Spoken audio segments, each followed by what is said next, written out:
Berg. Oh, there we go. Now we're official.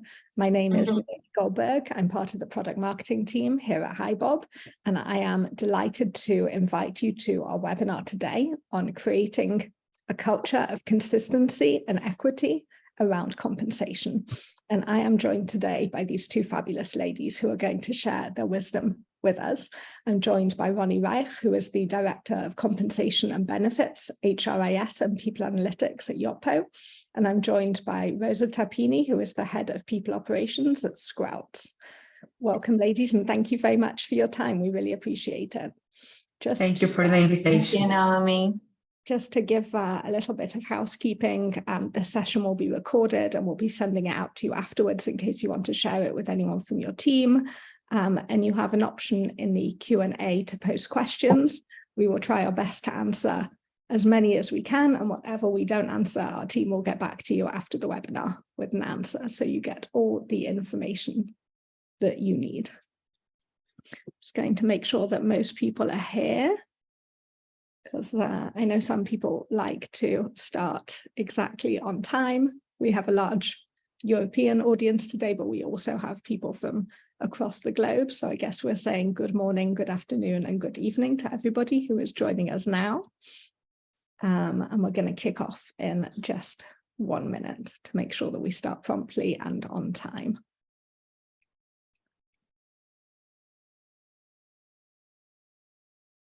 Okay, brilliant. So just to recap, we're going to be talking about consistency and equity around compensation.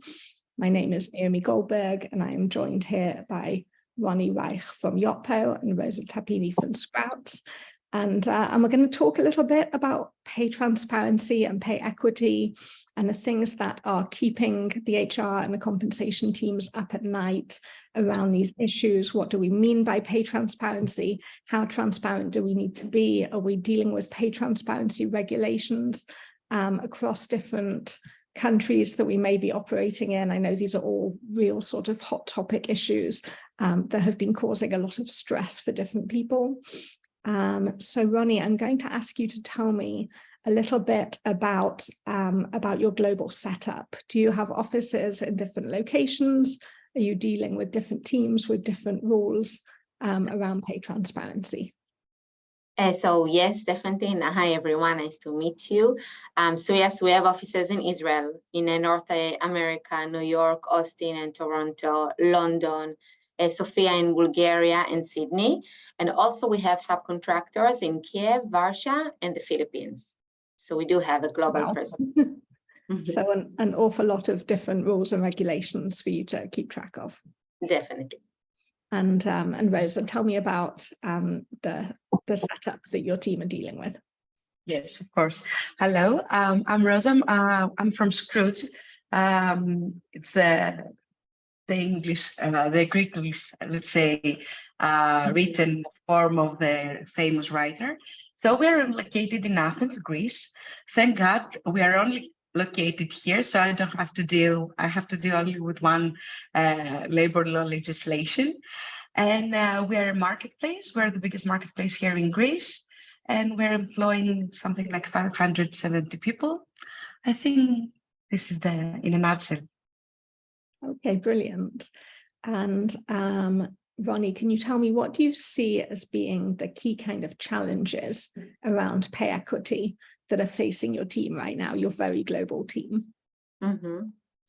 So I think if talking about challenge and when it comes to pay transparency, I think that the most important thing for the company is to really understand and find the balance between pay transparency and consistency and pay for performance. So eventually we do want to make sure that we put our money where it matters, where it really serves the business need.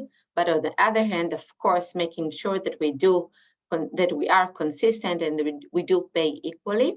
Let's take, for example, an extreme example where we say, okay, our main goal is to stay consistent.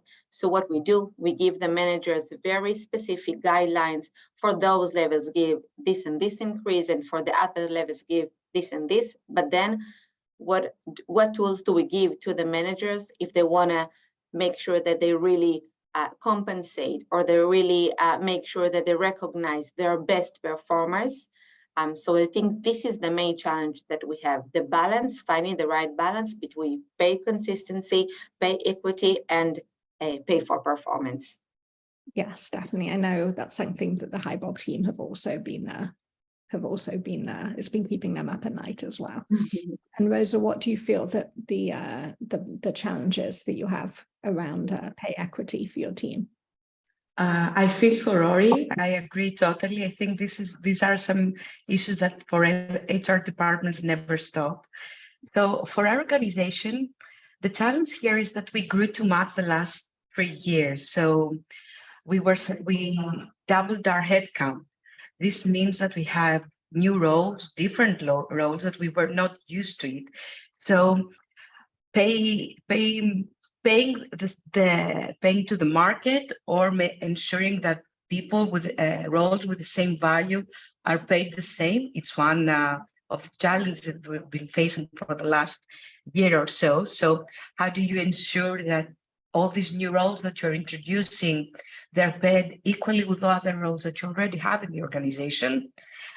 So what's the job mapping? What are the relevant pay bands that you will have to those different roles? And how afterwards you'll have pay equity, how you will pay for performance, and you will ensure that your top performance are paid the best, and how will you be also competitive in the market, in the job market, keeping in mind how difficult it is, especially we are a tech company and the tech market is global. So you have to make sure that you're also competitive. I think these are the main challenges. Okay, brilliant. And Rose, I'm going to ping this over to Ronnie first, I think. Ronnie, can you tell me about a specific pay transparency project that your team have tackled recently? Yes, definitely. So back in May, I think 23, I'm sorry, there were a new legislation in New York where we are operating, as I said. There was a legal requirement that for the Pay Transparency Act. This is how this role is called.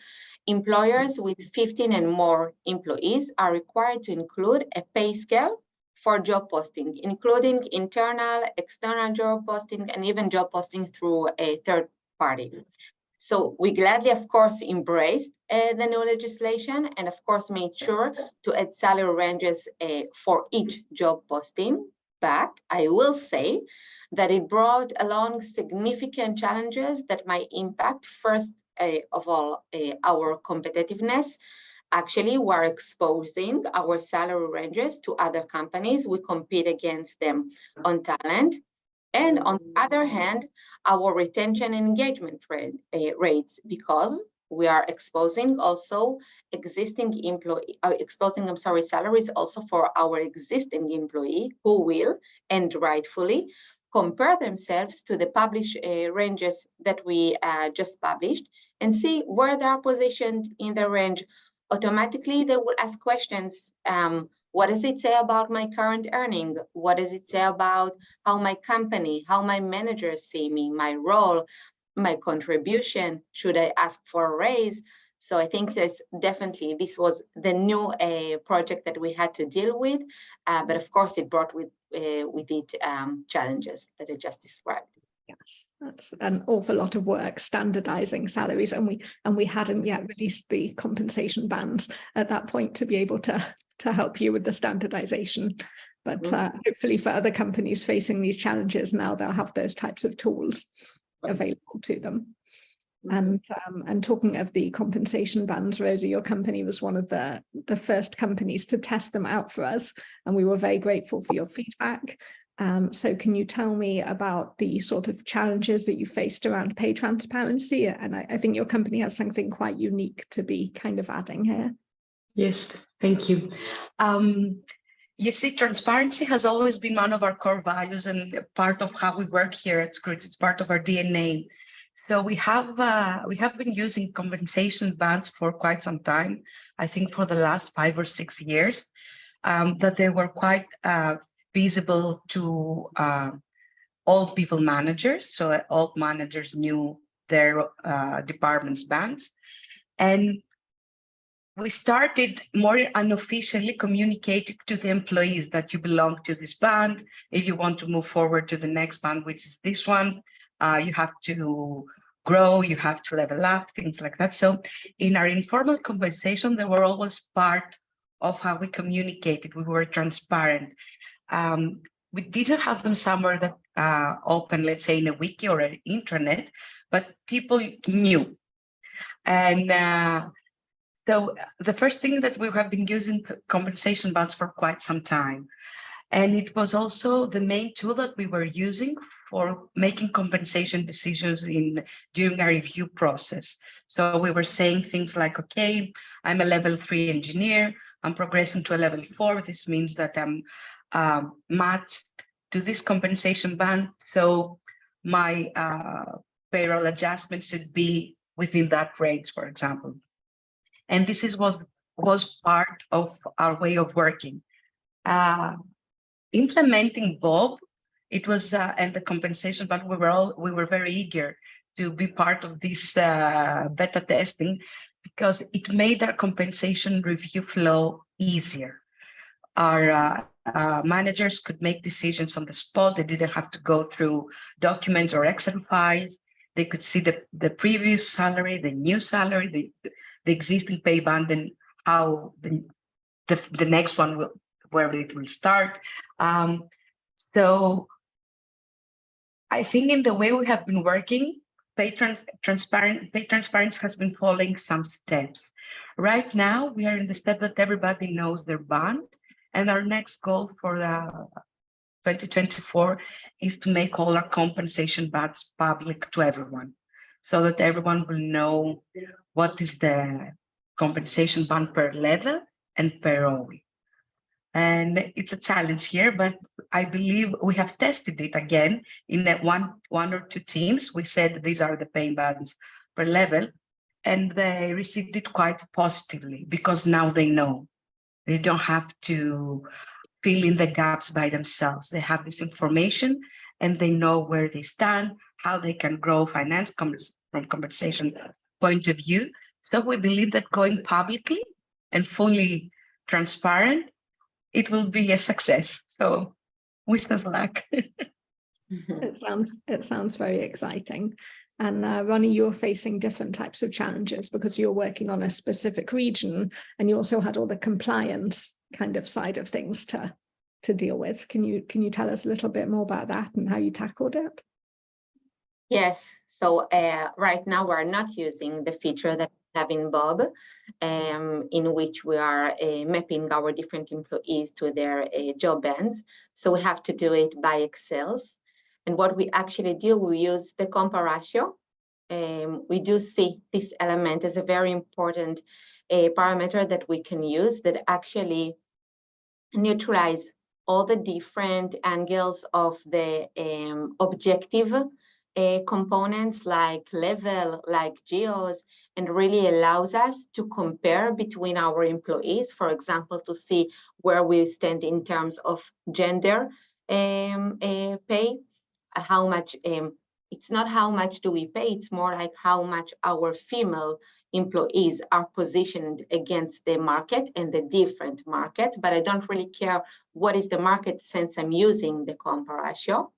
And same goes for the male. And this really allows me to compare between those very different groups and the very different levels, geos, and so on, and professions, and allows me really to make sure that we do pay equally. Right. And you said something about using Bob's analytics after you've fed all that data through the spreadsheets. Yeah, so what we do, we actually take the data from Bob. Of course, this is our source of truth. So we use the data that we have in Bob, and based on that, we map our employees to the different jobs, map their compa ratio, and then use the analytics that I just mentioned. Wow. That's amazing. I think a lot of companies can learn from both of you about amazing ways to be building compensation and the tools within Bob. But it's also fascinating for me because we build it and we use it in one way, and then hearing from people who use it in different ways is really, really interesting. What would you say the opportunities that opened up from these initiatives? Would you say that, you know, that we know pay transparency is challenging, we know pay equity is challenging, but would you say there were also opportunities that your company got, that your team got, that your managers got? Rosa, I'll start with you. Thank you. Debbie, there is also one question in the group regarding difficulties. Maybe I will answer it afterwards. So I believe the main opportunity here, it has to do with our employees. I will start with that one.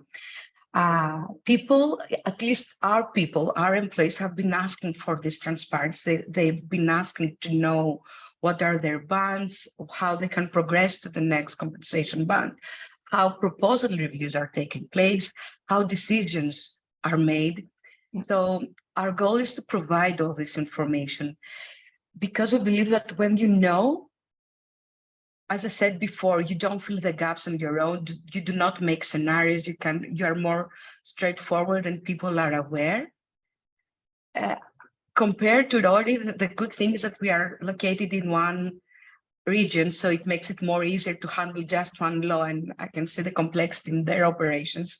So the opportunity here is that if people are aware, they will know and probably will feel more engaged, or they will know what they have to do in order to grow. So also for our managers, there's an opportunity here because they can handle things easier. Making a compensation discussion is one of the most difficult discussions an employee manager has to make. So there is a straightforward framework, a straightforward compensation band, or the way decisions made based on performance or things where you are within a band. So you have data to support your decision to approve, to move forward with a proposal or not move forward with their proposal.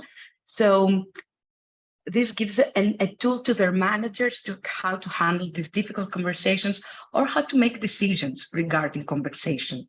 So I think here this is the opportunity. You don't have to struggle with this difficult and sensitive matter that it's called payroll or salary, or going forward to request a salary increase, for example. That's brilliant. I think that's going to help a lot of HR managers to sleep better at night, knowing that they're giving managers something to make their lives a little bit easier. Ronnie, can you tell me about some of the opportunities you've seen from beyond the headache of needing to comply with all these different regulations across all the countries?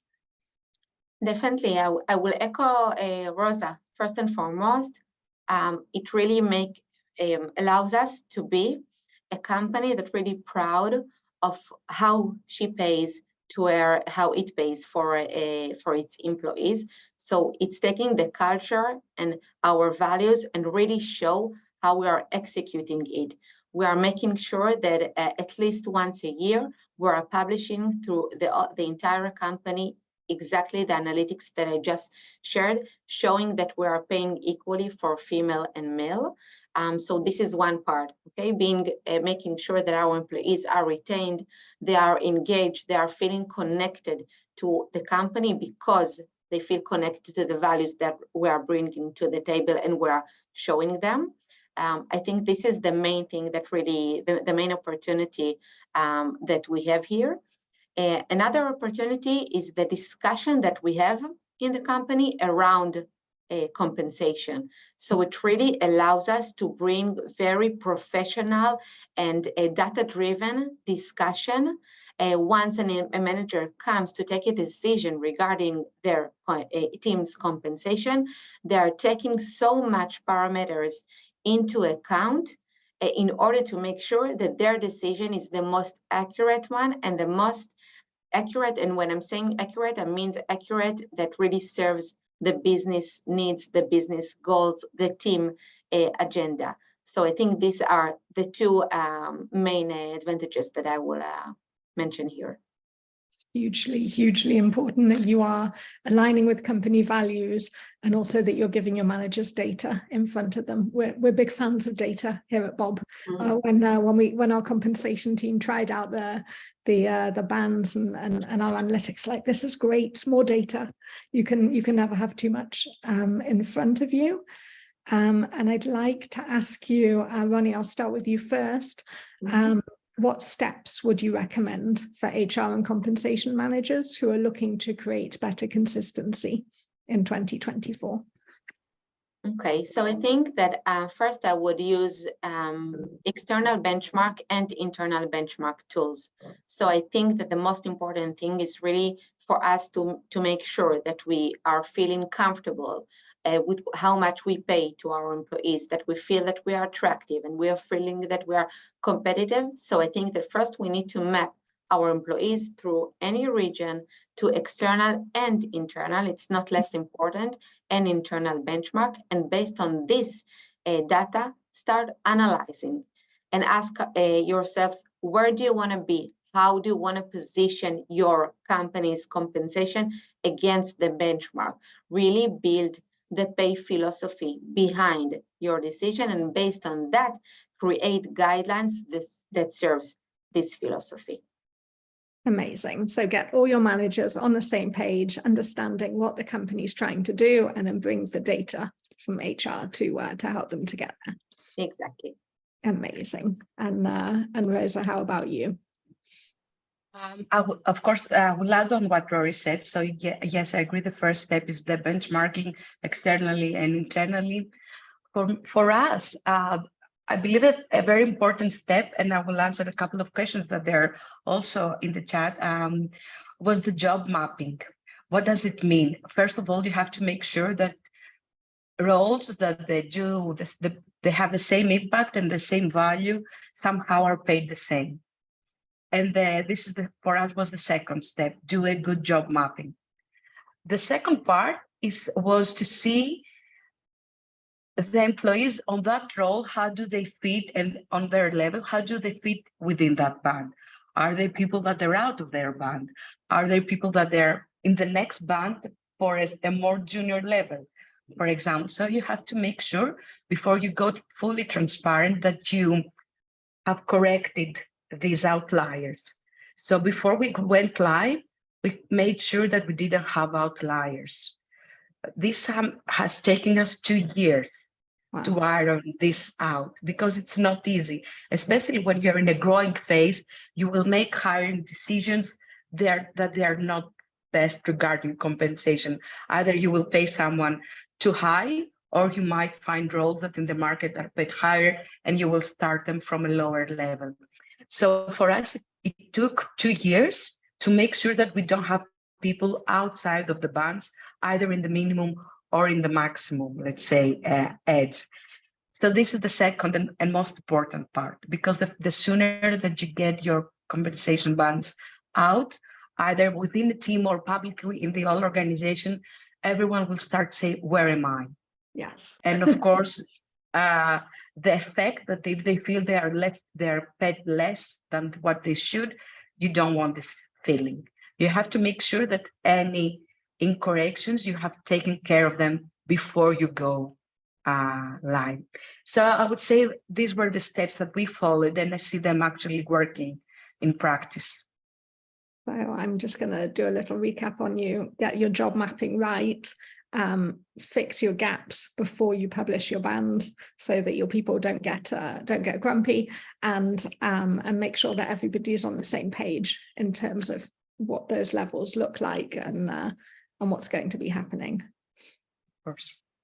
Okay, brilliant. I think I'm going to just have a quick look at the questions, because I can see that we have lots and lots of questions here.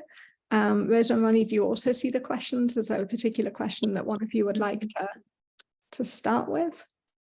I will start with Sarah's question, if that okay.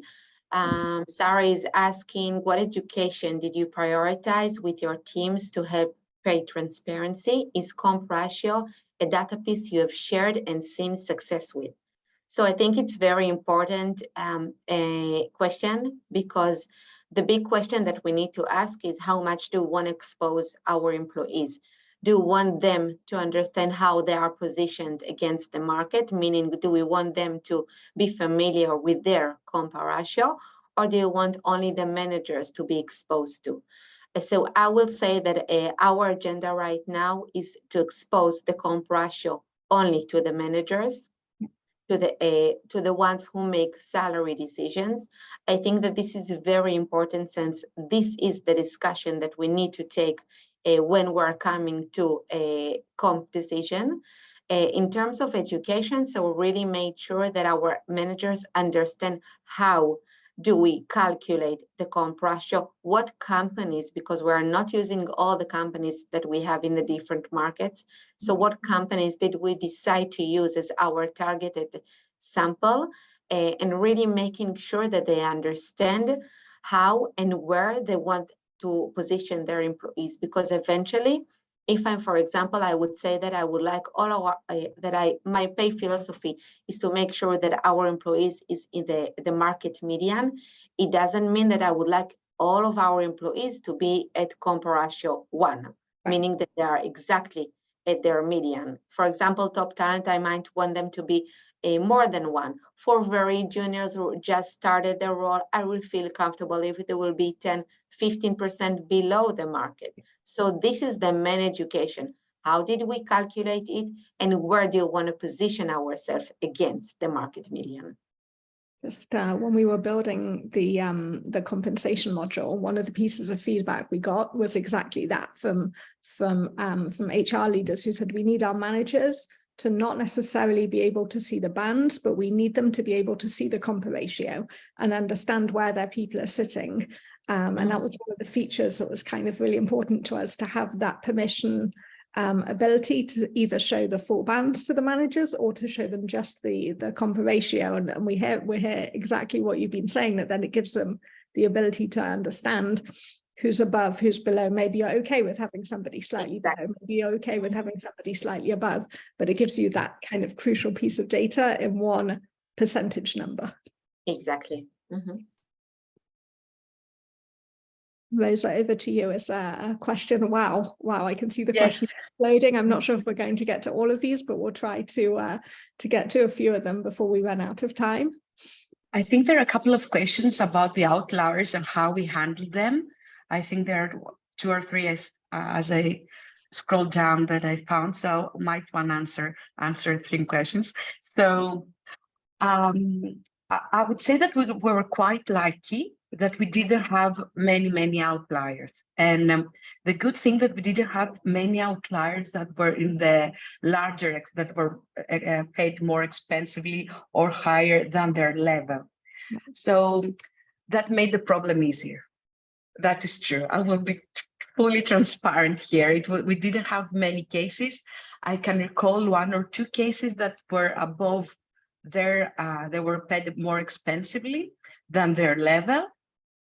And what we did there, somebody that would, let's be honest, somebody that will get paid higher than their compensation, but won't be make any fuss.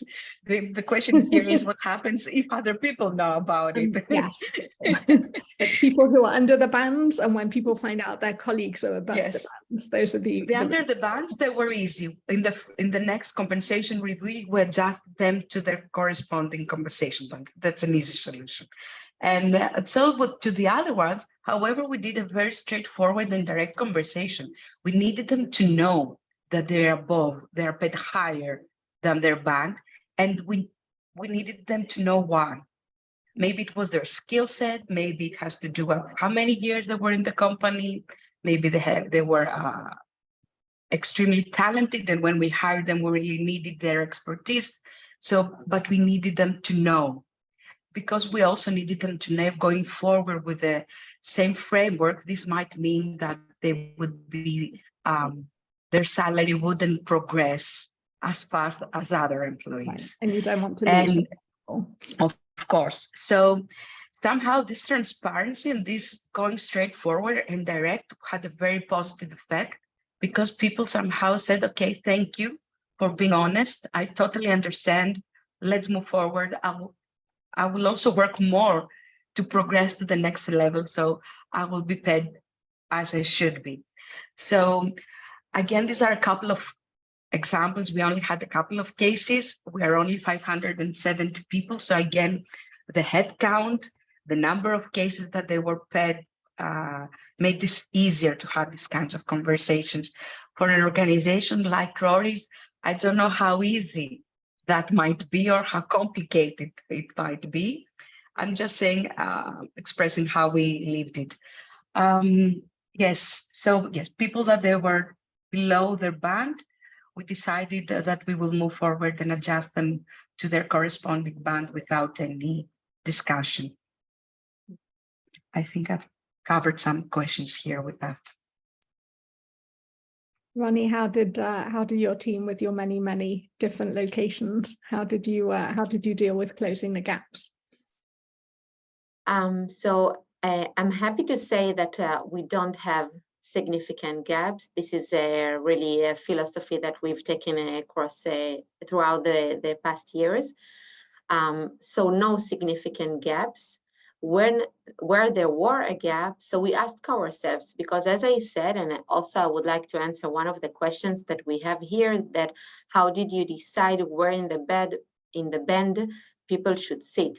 I want to say, and I really want to emphasize that that's okay if people will be at the bottom of the band or at the top of the band, as long as we have answers. We should ask ourselves, what does it mean? Is it correlates with the employee's performance? Does it correlate, with the employee's performance? Does it correlate with the employee's contribution? Does it correlate with his or her seniority? So it's really okay when the employees are at the ends of the band, as long as we can explain ourselves. So Naomi, if to go back to your question, then yes, definitely. When we had a gap, we ask ourselves whether we feel comfortable with the gap. If we felt uncomfortable and we felt that this is unjustified, so we immediately made sure to increase the salary and make sure that we feel comfortable, that we pay fair, that we pay fair and attractive. This is so important. When we were demoing the compensation bands, we kind of kept repeating, a band is a band. It's okay to have somebody who is higher on the band, and it's okay to have someone who is lower on the band, as long as your company can explain it. Because people kind of, when you have this beautiful visualization and you're like, oh, there's 4 people over here and 1 person, it's like, yes, but they're all still in the band. Like how much adjusting you need to do is then a kind of company decision. Mm-hmm. I do want to mention that we need to take into consideration that we do have budget limitations. Yes. It's not like when we see an employee that we don't feel comfortable with their mapping or with their position against the band, it doesn't mean that automatically we can correct it. But then again, and I'm going back to my previous point of pay for performance. So here again, we should ask ourselves and prioritize our different employees and see whether we can let go of this employee being lower than what we wanted, but we really want to make sure that our best efforts goes to the employee that really contributes, really performs, and so on. Yeah, so kind of having the performance together with the compensation in one. It always go together. Yes. Yes. I think we've got time for one more question, and then I think we're going to have to answer the rest of them privately. I can see there's an awful lot of people with an awful lot of questions. I will remind everyone that we have lots of other webinars coming up, and we're happy to take any questions and pass them on to these 2 speakers afterwards, because we value everybody's time.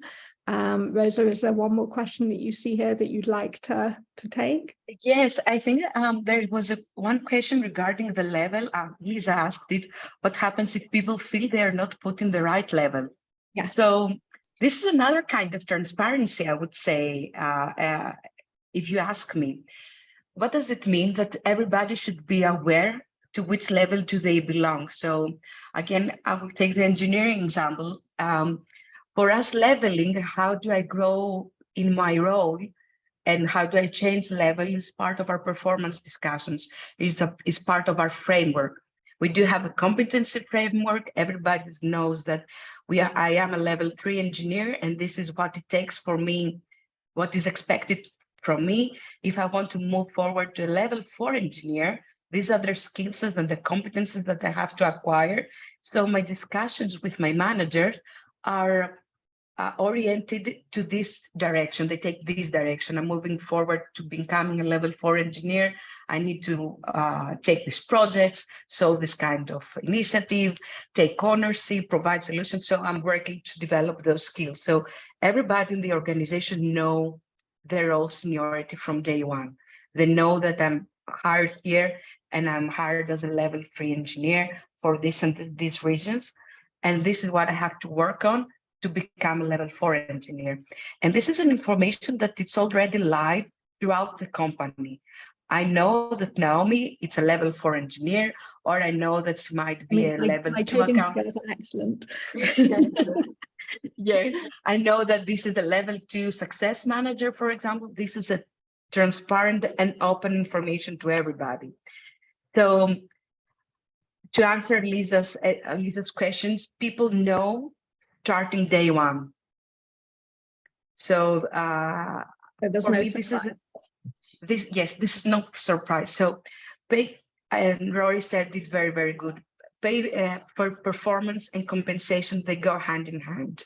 You have to make sure that you are doing right performance discussions, fruitful, constructive, that you are transparent there, that you're direct.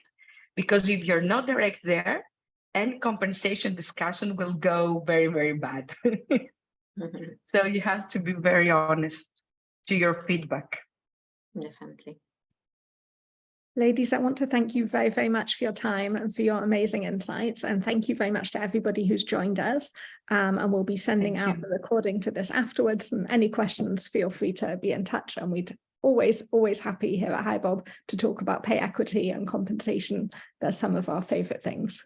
Thank you very much, everyone. Have a great rest of the day. Bye. Thank you.